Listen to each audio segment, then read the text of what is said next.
Mayon ang 2019, ang tag-init sa Bulacan ay talagang nakakapaso. Ang hangin na nanggagaling sa bundok Misty ay may dalang pinong alikabok at amoy ng tuyong damo. Sa Barangay Maligaya, ang buhay ay gumagalaw ng marahan tulad ng dati. Ang langit sa hapon ay malinaw. Ang mga manok ay nagsisimula ng umakyat sa kanilang kulungan, at ang malumanay na tunog ng Angelus ay umaalingaw mula sa maliit na kapilya sa dulo ng daan. Sa hanay ng mga bahay na may pulang bubong, ang bahay ng pamilya Cardo de los Santos ay tila ang pinakamalinis. Ang dingding nito ay mapusyaw na kulay krema.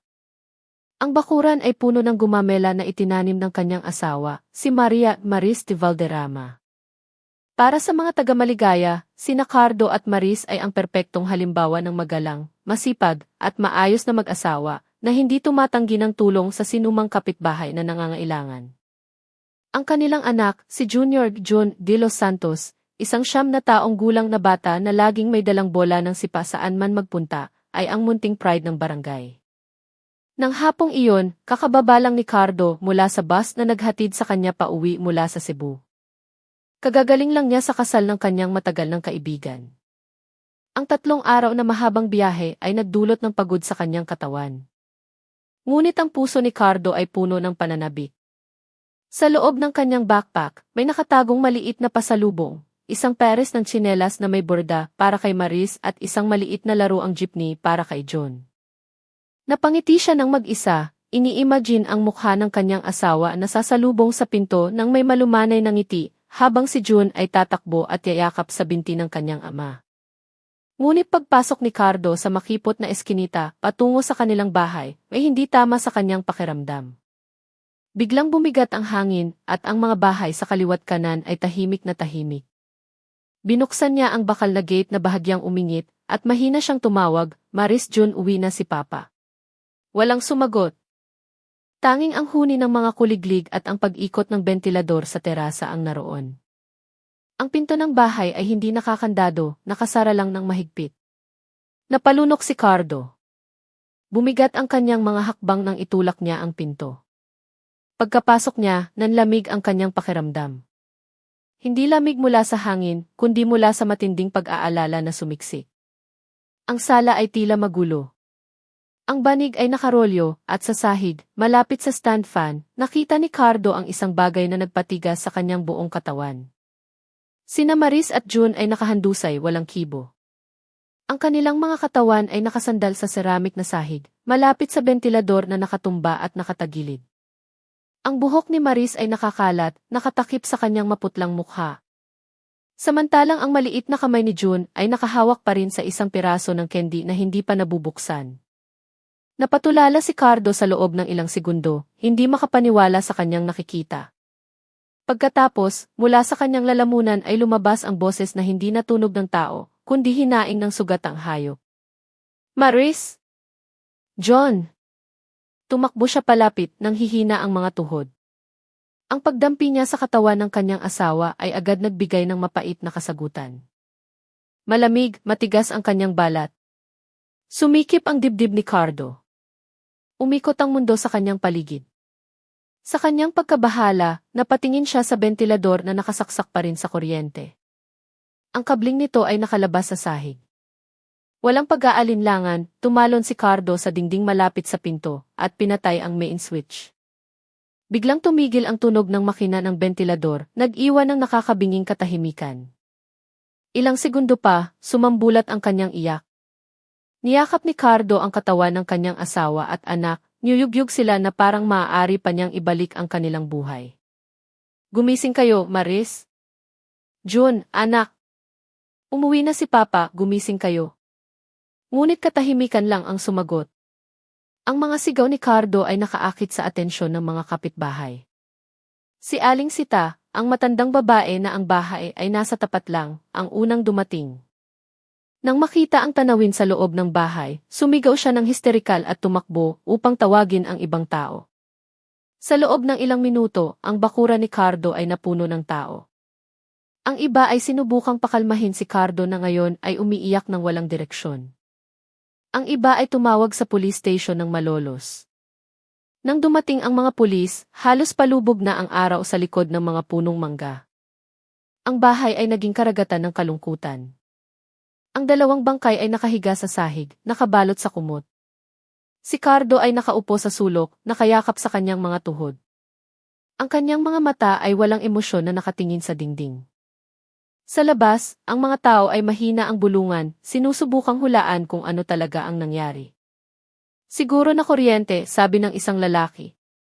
Kawawa naman. Baka short circuit yung ventilador, dagdag pa ng iba. Ngunit si Major Basilio Bas Reyes, nakararating lang kasama ang kanyang grupo, ay matagal na nakatingin sa silid. Sobra na siyang nakakita ng kamatayan. Ngunit, sa hindi malamang dahilan, hindi mapakali ang kanyang puso ngayon. May hindi tama dito. Kahit sa posisyon ng mga biktima o sa pagkatumba ng ventilador sa sahig. Sa katahimikan, tiningnan niya ang paligid, nararamdaman ang kakaibang aura na tila nakadikit sa dingding ng bahay. Huwag niyong gagalawin ang kahit ano, sabi niya ng mahina ngunit matigas sa mga tao. Gusto ko, manatili ang lugar na ito tulad ng pagdating namin. Tumigil ang ihip ng hangin sa hapon. Ang langit na kaninang maliwanag ay nagdilim na tila nakikiramay din. Ang gabi ay bumaba ng marahan, bumalot sa maliit na barangay sa paanan ng bundok misty ng matinding katahimikan. Walang nakakaalam na mula sa sandaling iyon, isang madilim na sikreto ang nagsimulang mag-abang sa likod ng mga dingding ng simpleng bahay na iyon. Isang sikreto na balang araw ay yayanig sa buong Luzon. Ang simula ng pagsisiyasat, unang mga tanong. Bumaba ang gabi sa maligaya, binalutan ang kalangitan ng Bulacan ng kulay abong belo.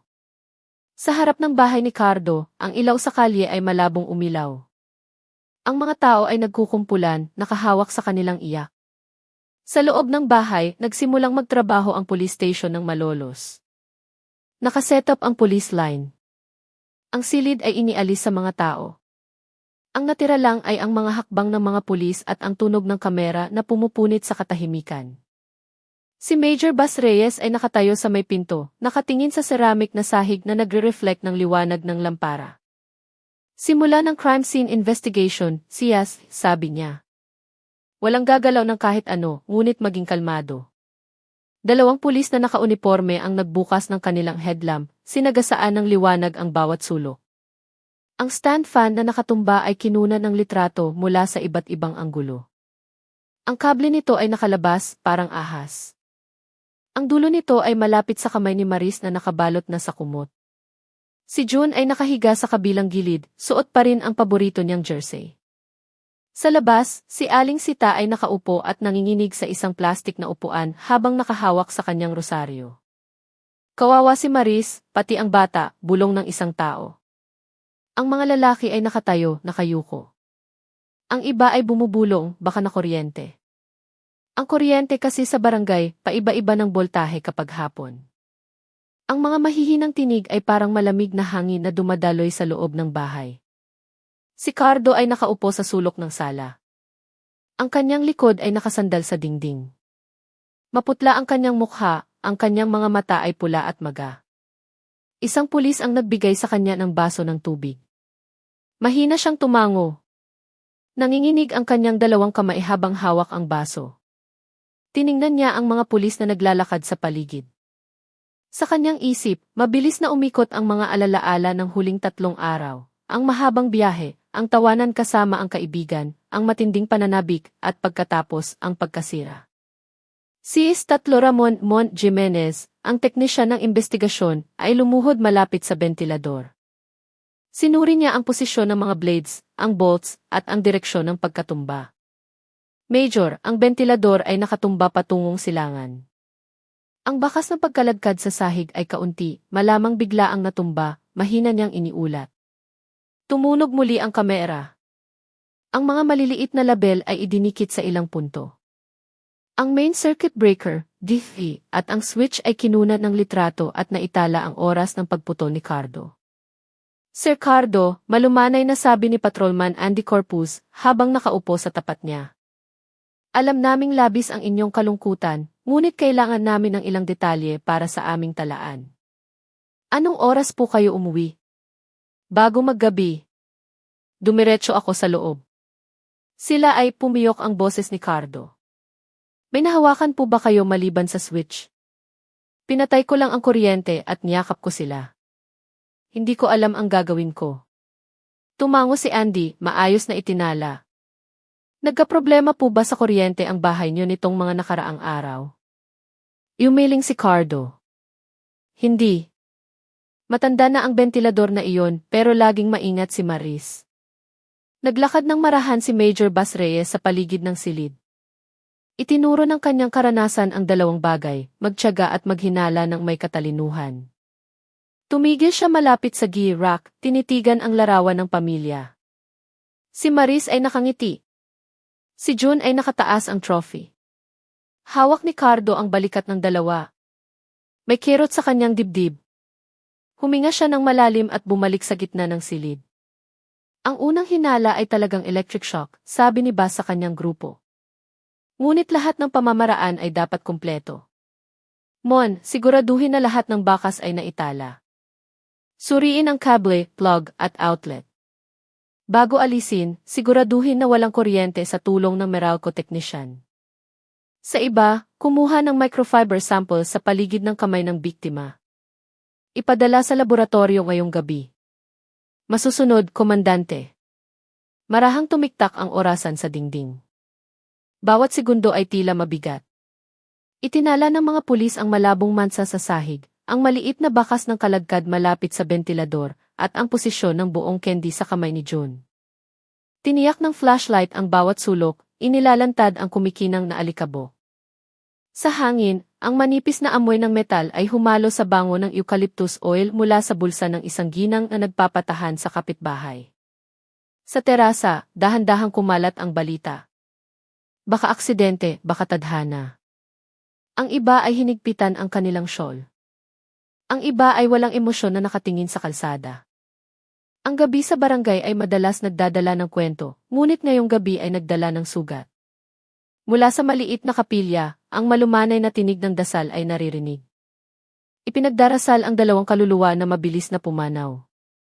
Bumalik si Andy sa loob, nagdala ng paunang ulat.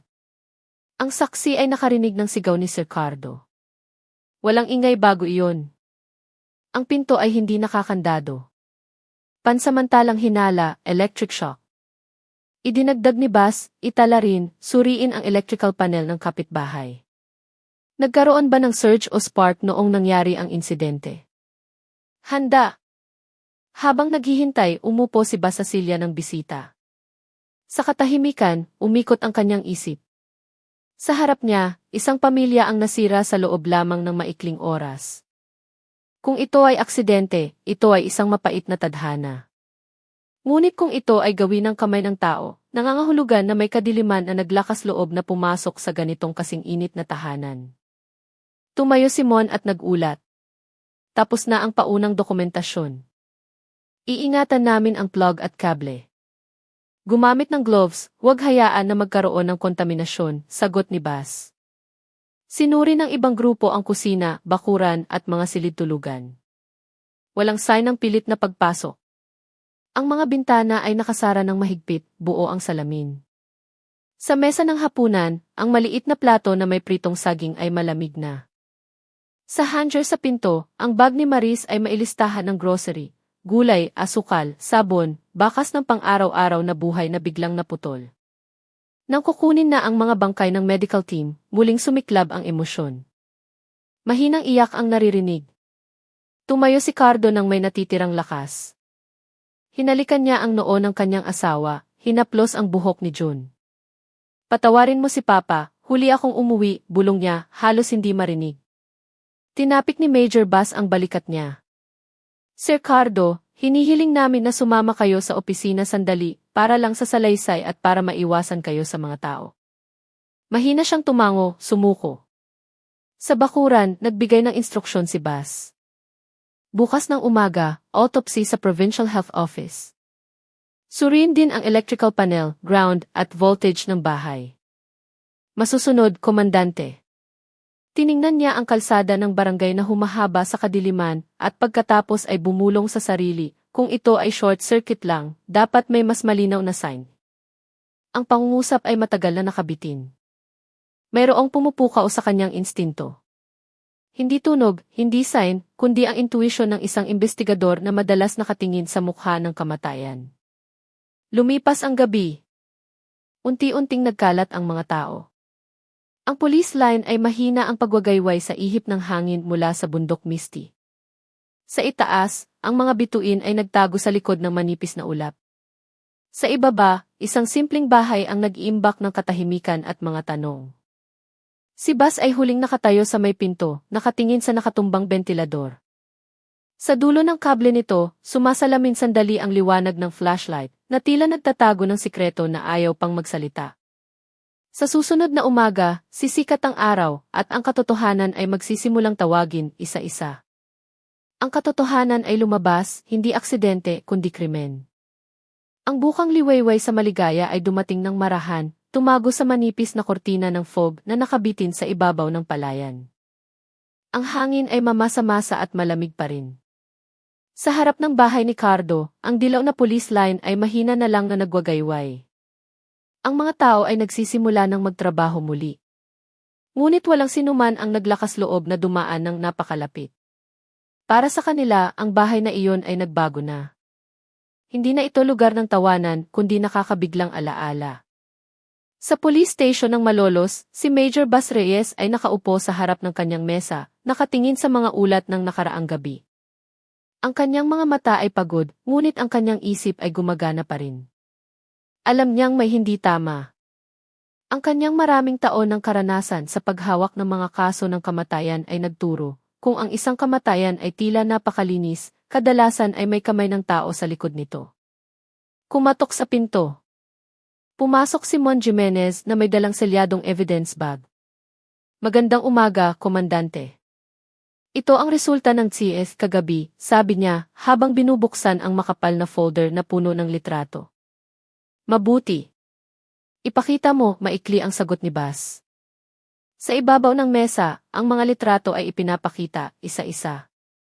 Ang nakatumbang bentilador, ang posisyon ng kable, ang malabong mansa sa sahig, ang halos hindi makitang bakas ng paa.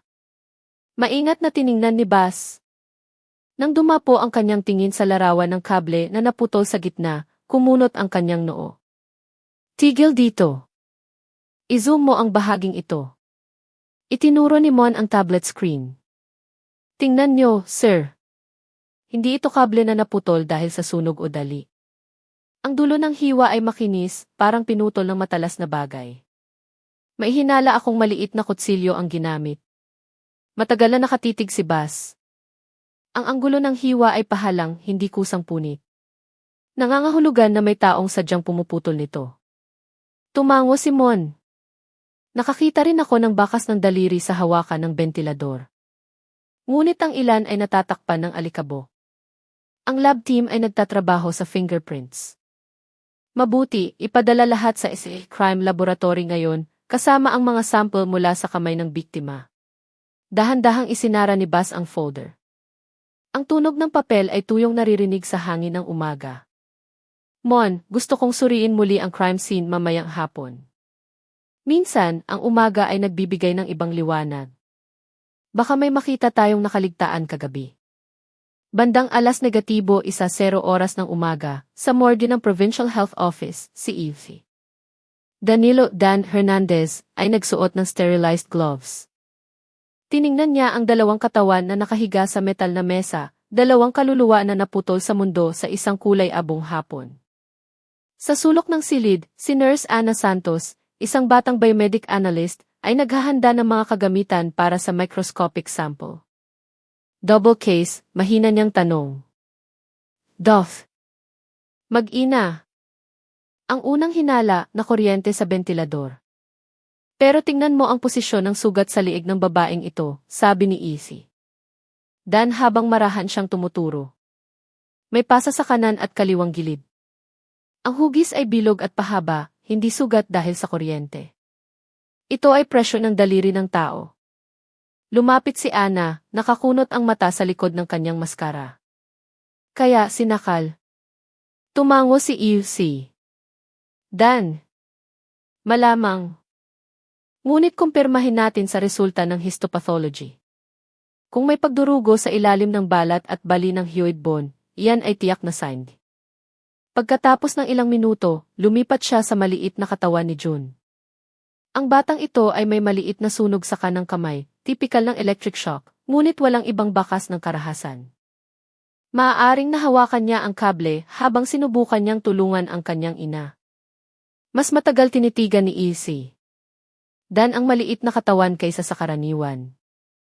Ang bata na kasing liit nito ay dapat naglalaro, hindi nakahiga dito, mahina niyang bulong. Si Anna, na nakatayo sa tabi niya, ay natahimik. Sumikip din ang kanyang dibdib. Kinuha niya ang sample sa ilalim ng kuko ni Maris. Microscopic sample ng balat ng tao. Dosi, may nakita akong maliit na residue sa kuko ng biktima. Baka laman mula sa salarin. Mahusay. Ilagay sa lalagyan ng ihi. Ipadala agad sa forensic laboratory sa Manila. Ingatan ang chain of evidence. Masusunod, Doth. Bandang ala negatibo 1:00 ng hapon, lumabas ang pansamantalang resulta. Ang ulat ay nagtatala, ang pangunahing sanhi ng kamatayan ni Maris ay asphyxia dahil sa panlabas na pressure sa leg, hindi electric shock. Ang electric shock ay nangyari pagkatapos mamatay, malamang upang dumaloy ang kuryente para itago ang bakas. May bakas ng biological fluid sa damit ng biktima. At ang bata ay namatay dahil sa sekundaryong electric shock, hindi ang unang target. Nilagdaan ni EC Dan Hernandez ang dokumento at ibinigay ito sa kinatawan ng police station ng Malolos. Sabihin ninyo kay Major Bass, hindi ito aksidente. Ito ay pagpatay na may panlilin lang. Hapon na, bumalik si Major Bass sa lugar. Tahimik na ang bahay. Ilang pulis na lang ang nagbabantay. Ang sikat ng araw ay nakasandal mula sa kanluran, tumago sa bintana, sumasalamin sa sahig. Suriin nating muli ang paligid ng bentilador, utos niya. Nagbukas si Mon ng flashlight, itinutok ang liwanag sa kable na ngayon ay nakabalot na sa plastic evidence bag. Malinis ang hiwa na ito, sir. Walang bakas ng sunog. Ang dulo ay 45 degrees pahalang. Luluhod si Bass, tinitingnan ang sahig. May maliit naman sa dito, sa ilalim mismo ng mesa. Natakpan ng tela kagabi. Kumuha na kami ng sample, baka tuyong dugo. Tumayo si Bass, tinitingnan ang dingding ng sala na ngayon ay walang laman. Sa kanyang isip, nagsimulang magkabit-kabit ang mga piraso ng pangyayari. Isang batang babae na nag-iisa sa bahay. Lumabas ang bata para maglaro. May pumasok ng hindi puwersahan ang pinto. Nagkaroon ng pag-aaway. Sinakal ang biktima. Pinuto ng salarin ang kable, dumaloy ang kuryente para itago ang bakas. At isang bagay na hindi niya inasahan, bumalik ang bata at nakuryente rin. Kilala ng salarin ang bahay na ito, bulong ni Bass. Lumingon si Mon. Ang ibig ninyong sabihin? Tingnan mo ang posisyon ng main switch. Tanging ang taong alam na kung nasaan ang mabilis na makakaputol o makakapagbukas ng kuryente. Ang hindi taga rito ay abutin ng oras sa paghahanap. Tumango ng marahan si Mon. Kung gayon, malamang isang tao o malapit na tao sa pamilya ang salarin.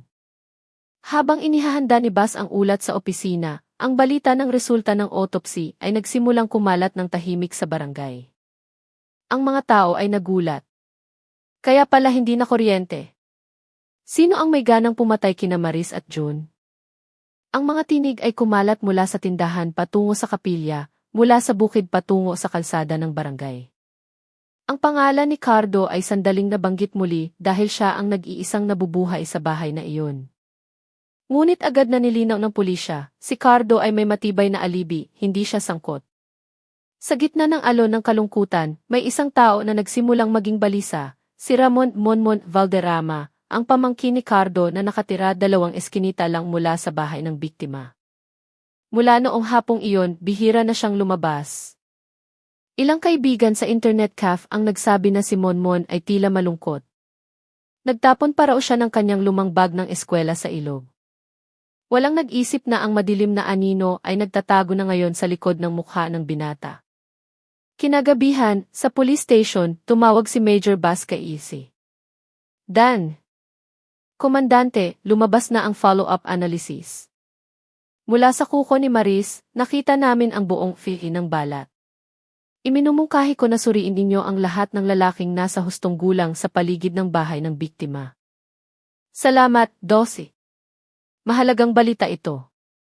Ibinaba ni Bas ang telepono. Tumayo siya, nakatingin sa whiteboard sa maliit na conference room. Sa itaas nito, ang litrato ng crime scene, ang larawan ng pinutol na kable, at ang mukha ni na Maris at John ay magkatabi. Sa gitna ng board, sumulat siya gamit ang pulang marker, hindi ito aksidente. Ito ay pagtataksil mula sa taong pinagkakatiwalaan. Tumigil ang tunog ng marker. Sa katahimikan ng gabi sa Bulacan, alam ni Bas na ang investigasyon ay nagbago ng direksyon. Hindi na naghahanap ng dahilan kung bakit namatay ang dalawang kaluluwa, kundi kung sino ang walang awa na pumuputol sa kanilang buhay para lang itago ang maruming hangarin na hindi pa naibubunyag. Ang susi sa katotohanan, GCD at isang pangalan. May 16 na, 2019. Ang umaga sa Barangay Maligaya ay kalmado. Ngunit hindi ito payapang katahimikan. Ang araw ay kakasisikat lang sa likod ng mga punong mangga, sinisikatan ang mga makipot na eskinita na ngayon ay mas tahimik kaysa sa karaniwan. Alam ng lahat na sina Maris at June ay hindi namatay dahil sa kuryente, kundi pinatay. Mula nang kumalat ang balita, bawat tingin sa maliit na barangay na ito ay nagtatago ng hinala. Si Major Bas Reyes ay nakatayo sa harap ng bahay ng biktima, kasama sina Patrolman Andy at Statlomon.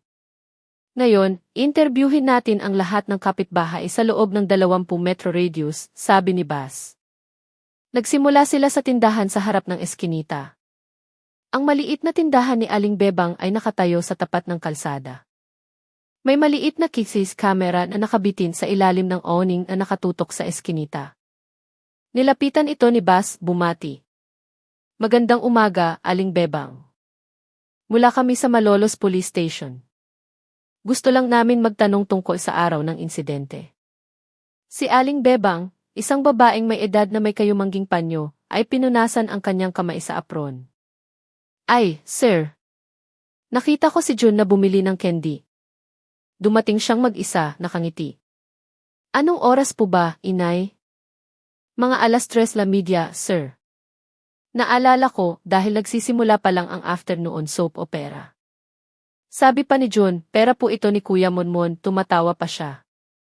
Tiningnan ni Bas si Andy ng sandali. Kuya Monmon? Opo, sir. Ang pamangkin ni Sir Cardo. Ang bahay niya ay 2 eskinita pa sa Hilaga, sagot ni Aling Bebang. Gumagana pa po ba ang kisis ninyo, inay?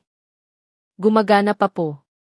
Pero kapag hapon, medyo malabo, sir. Pwede po ba naming tingnan? Nag-play si Andy ng recording noong Mayo 15. Sa screen, makikita ang maliit na bata na naka-uniforme sa bahay na bumibili ng candy. Pagkatapos, sa sulok ng larawan, ang anino ng isang teenager na nakasuot ng kulay abong damit ay nakatayo, hindi kalayuan sa gate ng bahay ni Cardo. Malabo ang mukha, ngunit ang postura at ang itim na cap ay halata. Ay pause dito, sabi ni Bas. I-zoom natin ng kaunti. Ang larawan ay nanatiling malabo, ngunit sapat na malinaw para kumpirmahin na mayroong tao sa harap ng bahay ng biktima bago ang oras ng insidente. Aling Bebang, kilala niyo ba ang binatilyo na iyan? Kinilabutan si Aling Bebang. Parang si Monmon, sir. Pareho ang jacket at cap niya sa madalas niyang suotin sa internet cafe. Tiningnan ni Bas Simon. Puntahan natin ang bahay niya ngayon. Ang bahay ng pamilya Valderrama ay matatagpuan sa dulo ng makipot na eskinita, napapalibutan ng taniman ng saging. Sa terasa, si Aling Beth, ang ina ni Monmon, ay nagbibilad ng labada.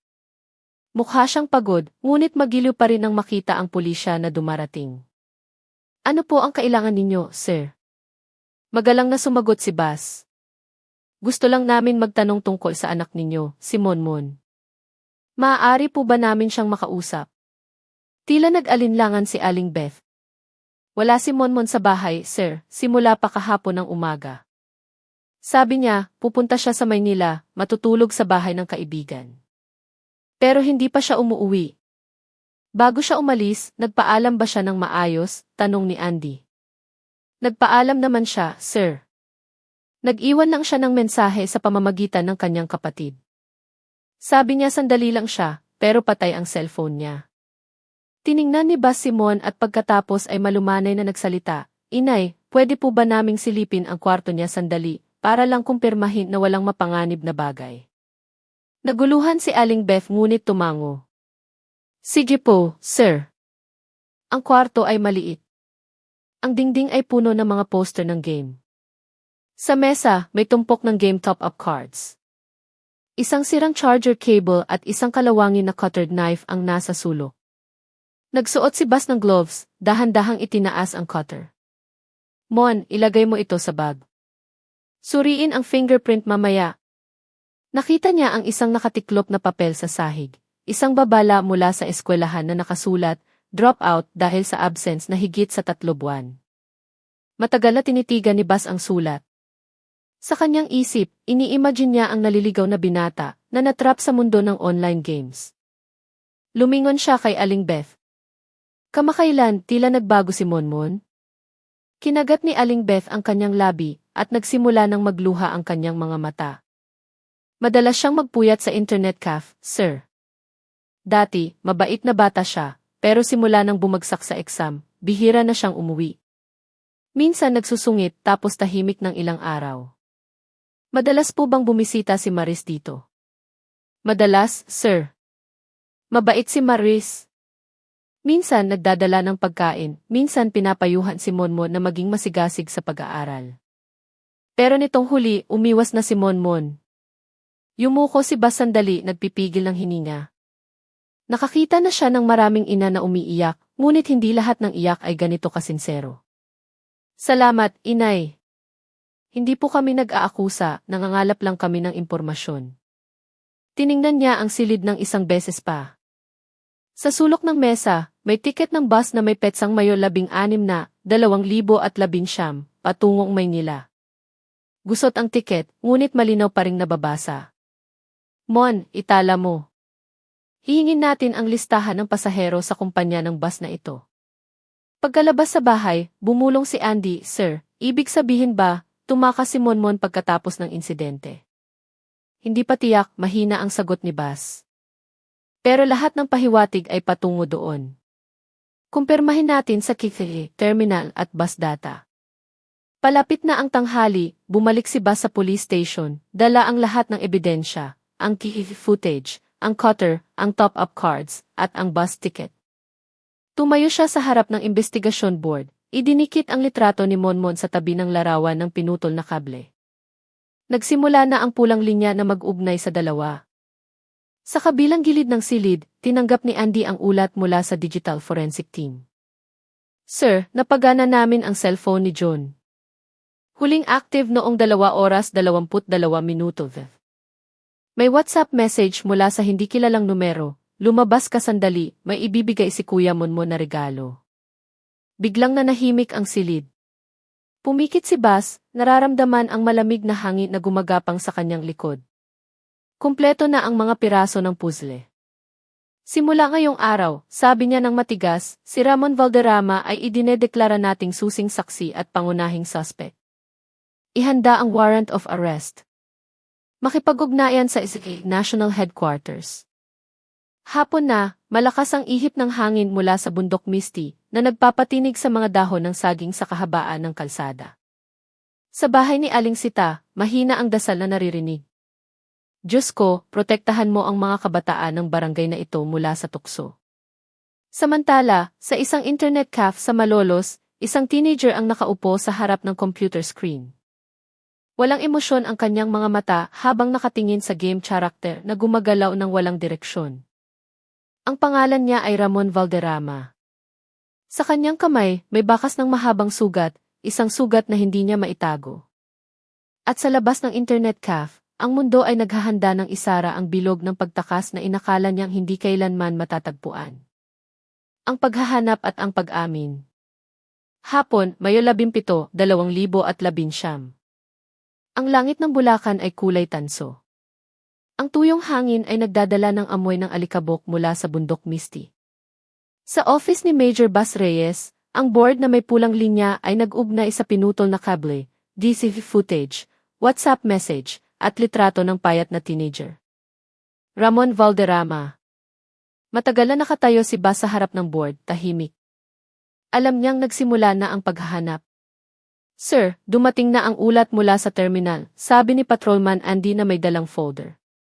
Ang pangalan ni Monmon ay nakalista sa passenger manifest ng bus, patungong Maynila, umalis noong Mayo 16 na, 9 oras. May kamera ba sa terminal? Hiningi na namin. May nakitang isang tao na kamukha ni Monmon na sumakay sa bus mag-isa, may dalang maliit na baggi. Mahinang tumango si Bas. Makipag-ugnayan sa SK National Headquarters. Gusto kong ihanda ang joint team ngayong gabi. Ang target, hulihin ang buhay. Kinagabihan, umalis ang grupo patungong Maynila. Ang mga ilaw sa kalsada ay sumisikat na parang mahabang linya ng liwanag na walang katapusan. Sa loob ng sasakyan, tahimik ang lahat. Tumingin si Bas sa madilim na bintana. Ang kanyang isip ay lumipad sa mukha ni Aling Beth na umiiyak kaninang umaga. Alam niyang bawat salarin ay may kwento. Ngunit hindi lahat ng kwento ay maaaring maging dahilan. Umaga, Mayo 18, 2019. Dumating ang kanilang sasakyan sa Maynila.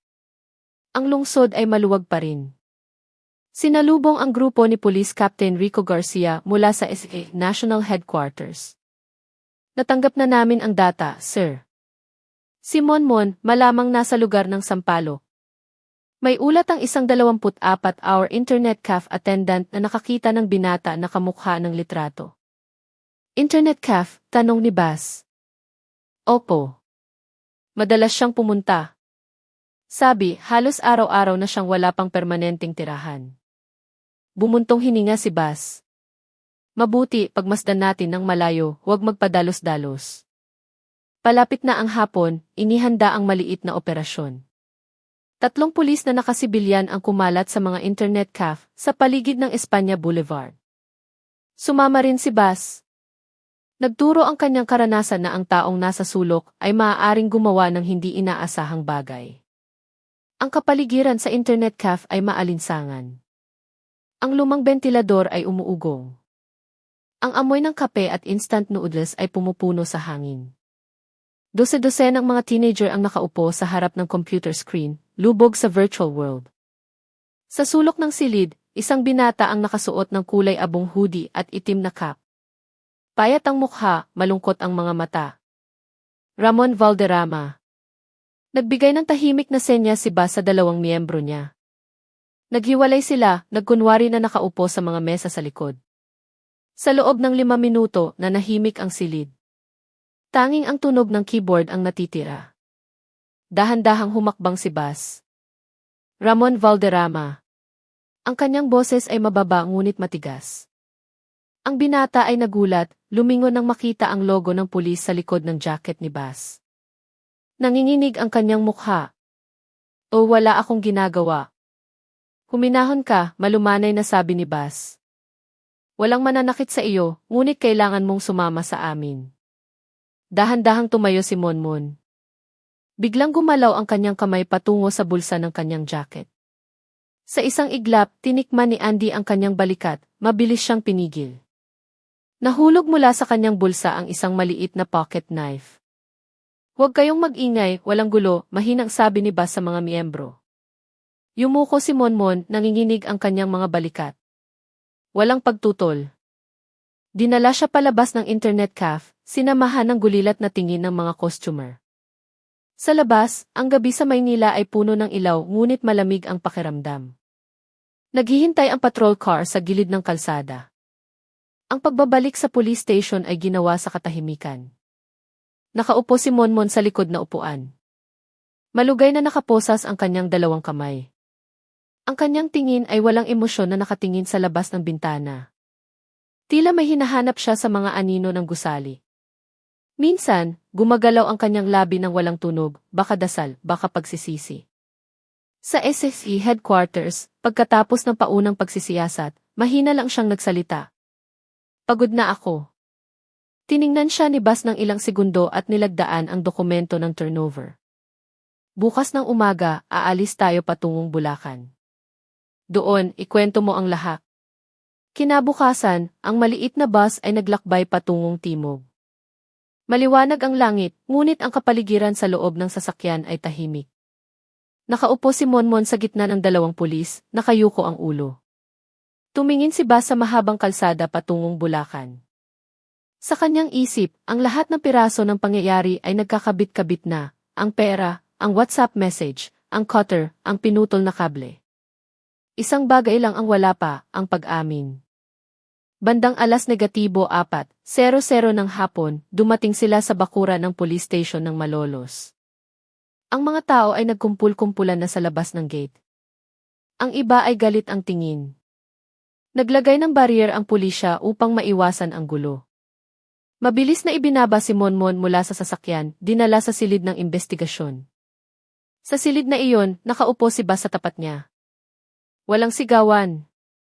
2 tao lang ang pinaghihiwalay ng kahoy na mesa at ng katotohanan. Ramon, mahinang sabi ni Bas. Lahat ng ebidensya ay patungo sa iyo. Pero gusto ko pa ring marinig ang sarili mong kwento. Bakit mo ginawa ito? Tumingin si Monmon sa sahig. Tuyong-tuyo ang kanyang mga labi. Hindi ko po intensyon na pumatay, sir. Ang kanyang boses ay paos. Gusto ko lang po sanang kausapin si Maris. Pero nagagalit siya. Sabi niya kailangan ko nang magbago. Na huwag na akong maglaro. Nagpanik ako, natakot. At pagkatapos, hindi ko na maalala. Bigla na lang siyang natumba. Nagpanik ako. Kaya pinutol ko ang kable ng bentilador. Akala ko kapag mukhang nakuryente walang makakaalam. Nanahimik ang silid. Yumuko si Andy, dahan-dahang itinala. Matagal na tinitigan ni Bas ang binata sa harap niya. Sa katahimikan, naalala niya ang sarili niyang anak sa bahay, kasing edad ni Monmon. Mabigat ang kanyang paghinga, ngunit kalmado pa rin ang kanyang boses.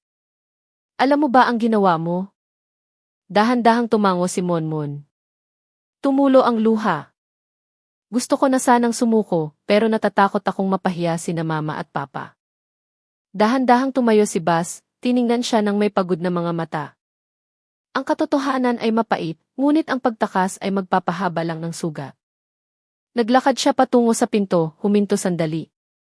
Simula ngayong gabi, tapos na ang lahat. Bukas, sasailalim ka sa opisyal na pagsisiyasat. Sabihin mo ang lahat ng walang tinatago. Nang sumara ang pinto, yumuko si Monmon, nanginginig ang kanyang mga kamay. Sa labas, ang araw sa Bulacan ay dahan-dahang lumulubog sa likod ng mga punong saging, nag-iwan ng pulang dilaw na kalangitan, ang kulay na nagtatanda ng katapusan ng pagtakas at ang simula ng pag-amin na hindi na maiiwasan. Ang rekonstruksyon at ang huling patunay. Umaga, Mayo 19, 2019. Ang hangin sa Bulacan ay mas malamig kaysa sa karaniwan. Ang langit ay balot pa rin ng manipis na fog. Ang tunog ng tandang ay nahahalo sa ingay ng motor ng mga pulis na kararating lang sa bakura ng police station ng Malolos. Sa maliit na silid ng interogasyon, si Ramon Valderrama ay tahimik na nakaupo, nakayuko ang ulo. Ang kanyang mukha ay maputla, ang mga mata ay pula at maga dahil sa kakulangan ng tulog. Sa harap niya, inihanda ni Major Bas Reyes at Tatlomon Jimenez ang mga dokumento ng paunang pagsisiyasat. Ramon, kalmadong sabi ni Bas. Ngayon, gagawin natin ang rekonstruksyon sa pinangyarihan. Handa ka na ba? Dahan-dahang tumango si Monmon. Handa na po ako, sir. Gusto ko nang ikwento ang lahat. Tiningnan siya ni Bas ng sandali. Ang katotohanan ay hindi magbabago sa nakaraan, ngunit maaari itong magligtas sa kinabukasan ng iba.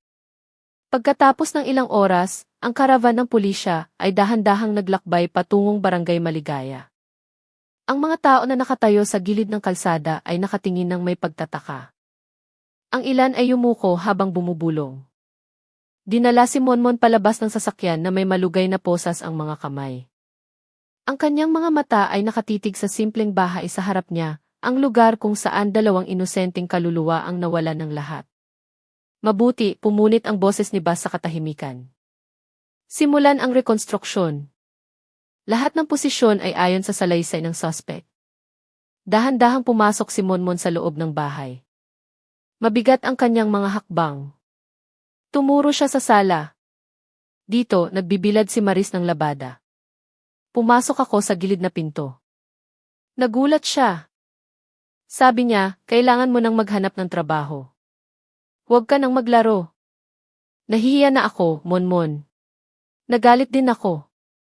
Nanginginig ang boses ni Monmon. Tinulak niya ako palabas. Hinila ko ang kanyang kamay. Nag-away kami. Tapos, pinindot ko ang lig niya. Pagkatapos ng ilang segundo, natumba siya. Maingat na itinala ni Mon ang bawat galaw. At pagkatapos noon, tanong ni Bas. Nagpanik ako. Nakita ko ang bentilador malapit sa dingding. Nakalas ang kable. Pinutol ko ito ng kaunti at sinaksak para magmukhang na kuryente. Paano si John? Biglang dumating ang bata. Sumigaw siya, mama, at hinawakan ang kanyang ina. Hindi ko pa napapatay ang kuryente. Ang kanyang boses ay pumiyok. Tapos, nakuryente rin siya.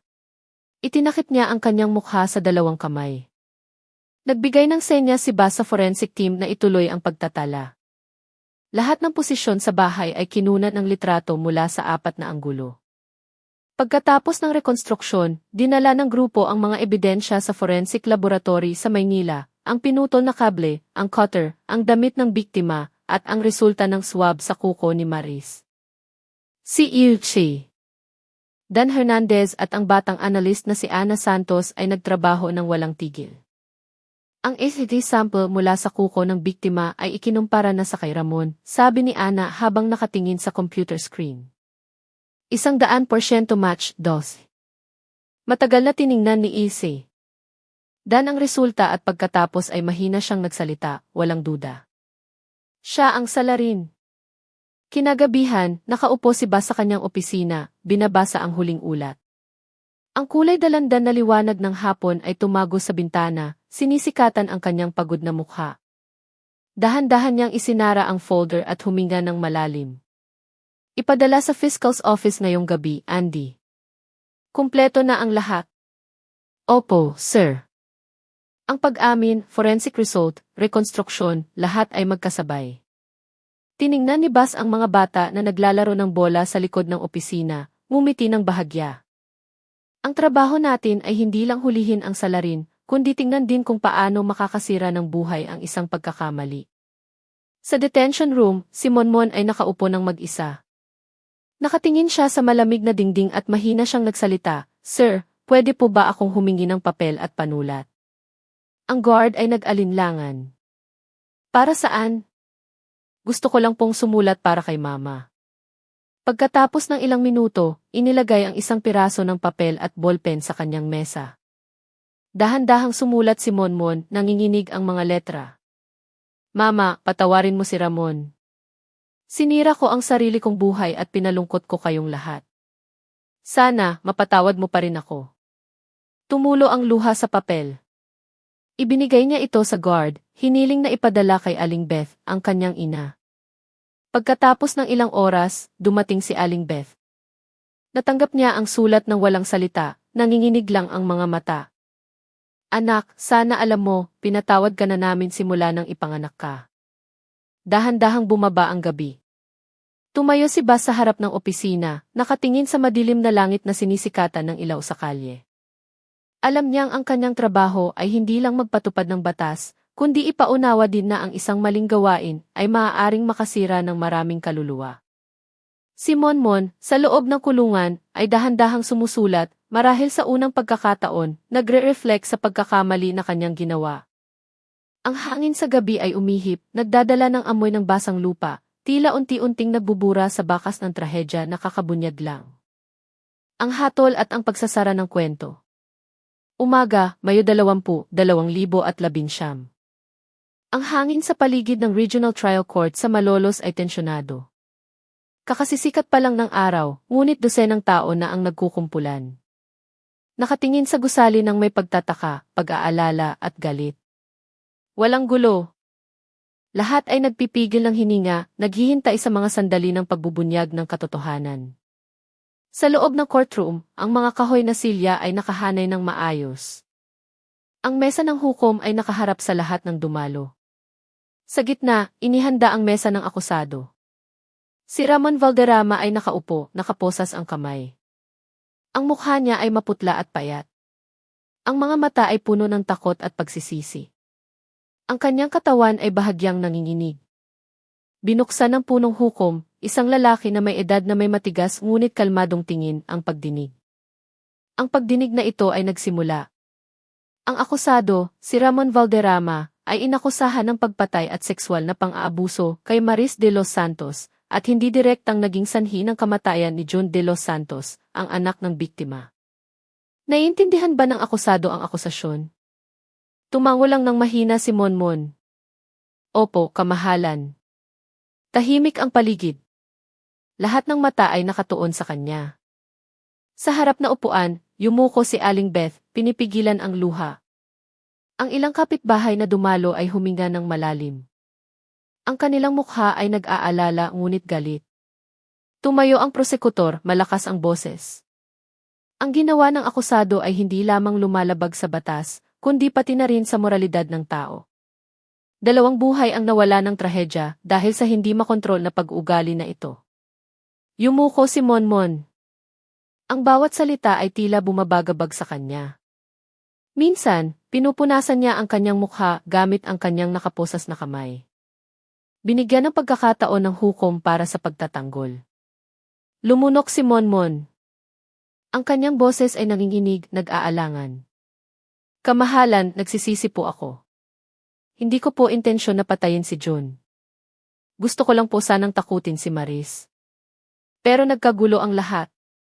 Hindi ko alam kung paano nangyari ito. Iginiit ng prosekutor na huli na ang pagsisisi. Ang pisikal na ebidensya, VD, rekonstruksyon, at mga patotoo ay nagpapakita na ikaw ang may ganap na responsibilidad. Sa audience, ang iba ay yumuko, ang iba ay umiyak. Si Bethany, ang kapitbahay ng biktima, ay bumulong ng mahina, dapat siyang hatulan. Walang kasalanan ang bata. Sinubukan ng abogado ni Monmon na ipagtanggol. Ipinunto niya ang edad na 19, walang criminal record, at kusang sumuko. Isaalang-alang ang psikolohikal na background, academic pressure, at impluensya ng kapaligiran. Ngunit ang kanyang boses ay mahina laban sa malakas na pisikal na ebidensya. Nagpatuloy ang pagdinig sa paglalahad ng forensic expert, si EUC. Dan Hernandez, na nagpapaliwanag ng ebidensya at rekonstruksyon sa bahay ng biktima. Ang pagsusuri na ito ay nagpapatunay sa karahasan na ginawa ng akusado. Ang pagkakasunod-sunod ng mga pangyayari ay ayon sa rekonstruksyon. Yumuko si Monmon, alam na walang daanan palabas. Ang takot at pagsisisi ay nagsama-sama, bumubuo ng mapait na kamalayan na ang lahat ay dahil sa maling desisyon at obsesyon. Ang hukom ay nagbigay ng pagkakataon para sa mga tanong. Sumagot si Monmon ang may nanginginig na boses, inuulit ang pag-amin sa sulat niya kay Aling Beth. Si Aling Beth ay nakayuko, pinupunasan ang kanyang luha. Ang kanyang mukha ay wasak ngunit matatag. Palapit na ang gabi, tahimik pa rin ang courtroom. Tiningnan ng punong hukom si Monmon. Batay sa mga katotohanan at ebidensya, ang ginawa ng akusado ay nakakasira sa lipunan, lumalabag sa karapatan sa buhay at kaligtasan ng iba. Ang pagdinig ay magpapatuloy sa huling hatol bukas. Nang hina si Monmon, halos hindi na kayang suportahan ang kanyang katawan. Sa labas, ang ilang tao ay mahina ang bulungan, ang iba ay umiyak. Ang pag-asa para sa katarungan ay nagsisimula ng lumabas, kahit na ang sugat ay naroon pa rin. Kinagabihan, nang isara ang courtroom, tiningnan ni Bas ang madilim na langit mula sa bintana. Nararamdaman ang bigat ng responsibilidad. Alam niyang hindi lang si Monmon ang haharap sa mga konsekwensya, kundi ang lipunan at pamilya ay kailangang matuto mula sa trahedyang ito. Ang katarungan ay hindi lang batas, kundi kamalayan din sa limitasyon ng tao at ang kahalagahan ng paggabay sa mga kabataan upang hindi maligaw sa virtual world. Si Monmon ay bumalik sa detention room, maputla at mahina. Ang mga mata na dati ay puno ng sigla ay pagsisisi na lang ang dala. Yumuko siya. Naiintindihan niya na ang buhay na nawala ay hindi na maibabalik. Ang bawat desisyon ay may hindi inaasahang epekto. Sa labas ng courtroom, isang kapitbahay ang bumulong, sana, matuto ang mga nabubuhay mula sa trahedyang ito. Isang ina ang yumuko, niyakap ang kanyang anak ng mahigpit.